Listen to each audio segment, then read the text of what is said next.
You are constantly told that the system knows you, that every click, every purchase, and every movement is collected to predict your behavior.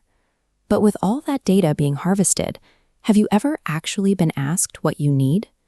There is a massive disconnect between the map and the territory. When an algorithm schedules a transit route, it might assume a flawless 15-minute commute, but the workers standing on the platform experiences a 47-minute reality of delays and missed connections. Large institutions make similar miscalculations. A utility provider assumes an on-time payment is just a matter of processing an invoice. They don't see the family at the kitchen table, forced to choose between keeping the lights on and buying this week's groceries. The current bureaucracy doesn't see a whole person. It fractures you into separate boxes: a ratepayer over here, a taxpayer over there, and a consumer somewhere else. When these disconnected models fail, you are the one left to absorb the cost of the caregiving gap, the missed shift, or the late fee. Right now, we lack a way to report these systemic failures.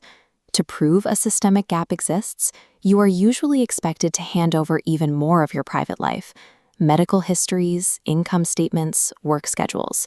Your reality is interrogated, while the system's assumptions remain unchallenged. The completion layer offers a different approach. It is a protocol designed to let individuals witness these exact systemic gaps while remaining whole, unprofiled, and completely anonymous. Look at this digital map and think about how a traffic app like Waze works. When you hit a dead stop, you report the jam. The app doesn't ask for your income bracket or why you're driving. It only records a very simple truth: forward momentum has stopped. This is the first stage of the protocol. You attest to a localized failure: a missed bus, a childcare gap, an impossible utility bill. You don't fill out a 10-page bureaucratic form. You simply bear witness that the system's assumption is wrong. As you attest, others around you do the same. That isolated point of friction joins with nearby signals, revealing a shared, verifiable pattern. You are no longer shouting into the void. Your reality is being counted alongside your neighbors. Through the simple act of anonymous witnessing, localized frustration is transformed into highly actionable network data. This graph shows how that data builds toward a specific requirement. The protocol looks for 67% consensus within a community.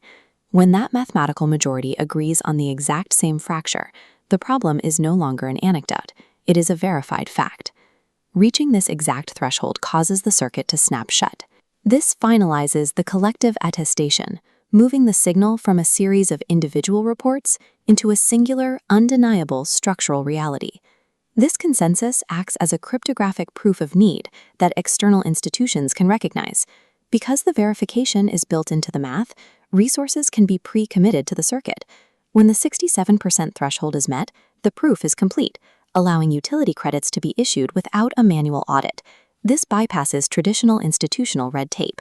By moving the verification process to the local level, we replace weeks of paperwork and invasive means testing with a mathematical tipping point. At the fourth stage, the system speaks back. The protocol sends an acknowledgement that the community's consensus has been reached, confirming that the requested resources have been deployed. Then comes the final step. The individual receives the actual benefit. The gap you witnessed is closed, the friction resolved, and the loop complete. This cycle changes how a neighborhood functions.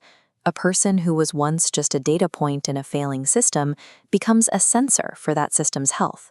By closing these circuits, you provide the structural signal the community needs to repair itself, and it functions under a strict privacy guarantee. Your data never leaves your device. There is no surveillance, and there is no profiling. The network asks for your witness, but it never takes your personal information.